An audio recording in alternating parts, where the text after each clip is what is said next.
자, 오늘은 0의 2의 세 번째 시간입니다. 저번에 우리 두 번째 시간에서는 왜 0으로 나눌 수 없는지 0.1, 0.01, 그 다음에 또 마이너스 0.1, 마이너스 0.01 뭐 이런 식으로 왜 이게 0이 성립되지 않는지 예시를 들어서 잘 설명을 해줬거든요.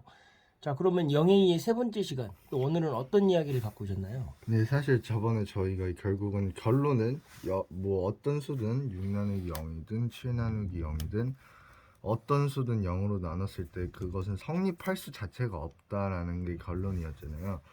근데 거기에 대해서 한 가지 사실 재밌는 스토리가 있는데, 작년에 이제 중학교 1학년 같은 경우는 전자칠판을 나눠줬었거든요. 아, 전자칠판 그 교실 앞에 네. 붙어 있는 거요? 네, 그 네네. 전자칠판이 있었는데, 그 전자칠판이 보면 다양한 앱을 들어갈 수 있어요. 계산기를 들어갈 수도 있고, 구글을 들어갈 수도 어, 있고, 유튜브를 들어갈 수도 있는데, 작년 이제 수학 시간이 끝나고, 애들이, 그때 교생 선생님이 마침 있으셨을 텐데, 애들이 장난으로 계산기를 들어가서 프로그램을 돌려서, 아마 제 기억으로는 2 나누기 0이라는 어떻게 보면 수식을 한번 계산기에 돌려봤던 거예요. 아, 장난삼아 한번 네. 눌러봤군요. 네. 근데 그때 계산기에 나왔던 결과가 무엇이었냐면 무한대라는 결과가 나왔습니다. 네. 사실 이 말뜻부터 일단 사실 이해할 필요가 있고, 왜 우리는 분명히 이런 수식은 성립할 수가 없다 했는데 왜 계산기에선 도대체 무한대라고 나왔을까라는, 우리는 지금 궁금증을 가질 수 있는 거거든요. 네. 오늘 아주 재밌는 에피소드입니다. 뭐 네. 궁금합니다. 사실 이 계산기 프로그램에 대한 얘기를 얘기하자면, 사실 최근에 업데이트된 계산기 프로그램은 대부분이 이런 결과로 나오지 않아요. 이렇게 나오지 않고요. 사실 네. 대부분의 계산기는 뭐 1 나누기 0이든 2 나누기 0이든 이거를 계산을 할 경우 뭐라고 뜨냐면 계산할 수 없음, 어, 계산 불가, 뭐 계산할 수 없음 이렇게 뜹니다. 어, 무슨 말이냐면 계산 자체가 안 돼요. 성립이 안 된다는 거죠. 네, 성립이 안 되기 때문에 계산기 프로그램에 쓰면은 화면이 멈춰버리고 어, 계산이 그냥 아예 불가하다라고 뜨거든요. 네. 그 이유는 사실 이 계산기에서 나눗셈은 전 시간에도 얘기했지만 뺄셈을 반복하는 형태로도 이제 뺄셈을 반복하는 형태가 이 나눗셈의 기반이 되는 건데, 0을 계속 빼면은 의미가 없다 해서 얘 스스로 계산 불가라는 판정을 내리는 건데요. 그렇다면 이 경우는 왜 무한대라고 했을까요?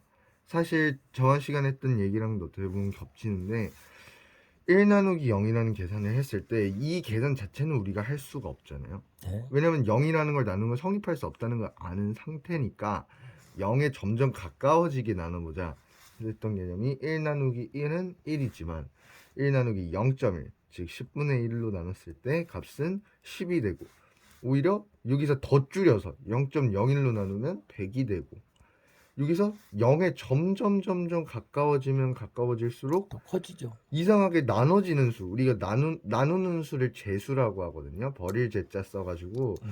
이 나눠지는 수를, 나누는 수를 재수라고 하는데, 재수가 점점 커질수록 우리가 알 수 있는 건 오히려 이 나눠진 값은 더 커져요. 그 말은 이 나누는 수를 점점 0에 붙이면, 그러니까 0.000000000 해서 0에 점점 가까워지게 이제 나눠지면 나눠질수록 이 값은 오히려 엄청 우리가 어림할 수도 없을 만큼 점점 커진다는 거죠. 그렇죠. 사실 굉장히 특이하게 느껴질 수 있어요. 왜냐면 우리가 흔하게 생각했을 때는 0으로 나누는 건 그냥 안 되니까 생각을 안 할 텐데, 근사값으로 나누는 개념을 생각해 보면 점점 가까워지게 나눠지면 나눠질수록 오히려 그 나눈 몫은 점점점 커진다라는 관계를 알 수 있는데요. 이것을 통해서 우리가 어떠한 식을 생각해냈냐면은, 0으로 나눌 수는 없지만 나누는 수가 0에 가까워지면 가까워질수록 얘의 상태는 무한대가 된다. 즉 이런 수식은 잘못된 거예요. 왜냐면 1 나누기 0 자체는 그러나 성립할 이퀄은 수가 들어갈 수가 없고. 이퀄은 들어갈 수가 없지만, 적어도 1 나누기 0에서 0에 최대한 가까운 근사값을 넣어줬을 때 그 값은 무한대라는 기호가 나타나는데요. 대신 이것을 나중에 우리가 고등학교 가서 표현을 할 때는 리미트라는 표현을 쓰는데요. 한없이 가까워진다는 뜻이요. 사실 어려워할 것 없이 리미트라는 게 극한, 그렇죠. 극한까지라는 뜻이잖아요. 그래서 리미트, 뭐 어떤 미지수가 0으로 끝까지 다가갈 때, 네. 그랬을 때 1을 n으로 나눈 값, 뭐 이렇게 표현을 하는데요. 여기서 사실 우리가 알아야 할 거는 첫 번째로 중요한 거는 절대 이 나누는 수는 0이 안 된다는 거. 네. 0이 되는 게 아니라 0으로 한없이 가까워지는 상태. 그게 중요한 겁니다.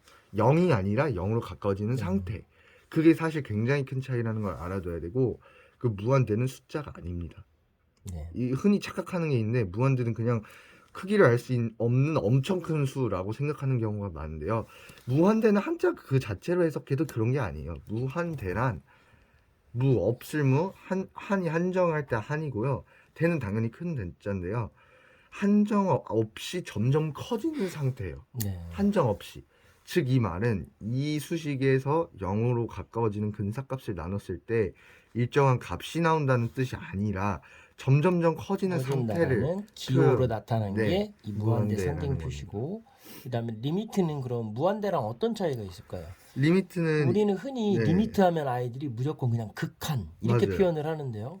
방금 그 극한이라는 말을 표현하기 전에 점점점 가까워지는 수라고 표현을 네. 하니까 훨씬 이해하기 쉬웠거든요. 네, 그래서 가끔씩 수학에 대해서 아이들이 어려워하는 것은 이미 수학 기호가 외국이나 일본에서 수입되다 보니까 네. 어떤 편향된 단어로 고정돼 버려서 그 맞습니다. 개념으로만 이해하려다 보니까 네. 방금 리미트를 극한으로 했을 때 솔직히 잘 이해가 안 됩니다. 그쵸. 근데 우리 친구가 점점 가까워지는 수라고 표현했으니까 조금 더 이해하기 네. 쉬웠거든요. 그래서 리미트랑 무한대 개념만 조금만 더 언급하고 마무리했으면 네. 좋겠습니다. 이 무한대라는 건 아까도 얘기했지만 사실 둘의 공통점, 우리가 항상 비교를 할 때는 공통점과 차이점을 알아보면 그렇죠. 좋은데요. 사실 보면은 리미트라는 건 기호고 무한대는 일단 둘 다 기호인데 네. 공통점과 차이점을 알아보기 전에 먼저 공통점은 칸을 잘못 나눴는데 공통점부터 알아보자 하면은 일단 공통점이 둘 다 상태를 의미하는 거예요. 둘 다 숫자를 의미하는 게 전혀 아닙니다. 얘는 무한히 커지는 상태, 얘는 밑에 있는 기호에 따라 달라질 수 있어요. 네. n이 1로 다가간다면은 1로 한없이 다가워지는 상태. 네. 아니면 2면은 2로 한없이 다가가는 네. 상태. 그러나 절대 일은 아니고 네, 이런 네, 약속인 그게- 거죠. 네, 약속인 그게 거죠. 핵심입니다. 네. 리미트도 결국 어떤 것은 아니지만 그걸 한없이 다가가는 상태, 즉 다가가는 상태라는 게 상태. 중요합니다. 그러니까 이 리미트랑 무한대의 기호는 어쨌거나 숫자가 아니라는 게 명확하고, 근데 수학이라는 것은 어쨌거나 간결하고 정확하게 표현을 네. 해야 되기 때문에 그거를 표현하는 기호로 간략하게 리미트와 무한대 상징 기호를 나타내는 네. 거죠. 네. 그래서 공통점은 서로 어떤 상태를 나타낸다는 거고, 그 상태의 기준점을 정하는 게 아마 다를 것 같은데 한번 설명해 보시죠. 이제 차이점이 이제 문제인데요. 네. 무한대라는 경우는 명확합니다. 무슨 말이냐면 기호긴 한데요. 일단 무한히 커지는 상태라는 건 변함이 없어요. 네. 커진다는 개념이 네. 강하네요. 그럼 리미트라는 건 뭐냐?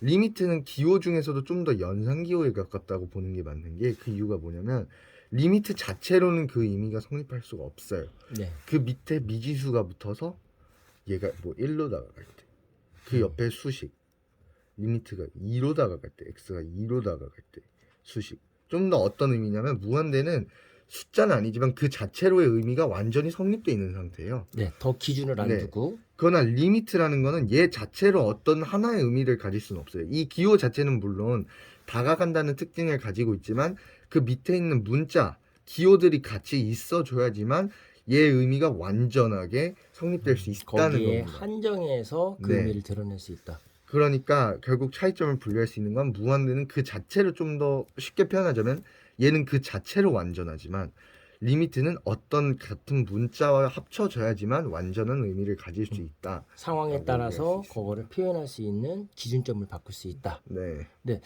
우리 친구들이 수학을 싫어하는 이유를 봤더니 처음에는 뭐 사칙연산은 재밌죠. 그 그쵸. 이야기를 할 수 있고, 그 다음에 이제 중학교 와서 인수분해랑 함수, 삼각함수 이때부터 이제 머리가 아파서 손을 놓습니다. 네. 거기다 고등학교는 이제 와우 리미트니 무한대 이런 기호 표시만 봐도 머리가 아프다는 거예요. 네. 그래서 우리가 이 컨텐츠를 하는 이유 자체가 그러면 같은 학년의 친구들이, 그것도 우리 중학교 1학년 때부터 출발했으니까요. 네. 1학년 친구가 수학을 알려준다면 저 친구는 이해하는데 나는 왜 못하지? 그 다음에 우리 중1 친구가 중1 친구의 수준에서 또 단어를 써가면서 설명하면 더 잘 이해할 수 있을까 이렇게 네. 했는데요.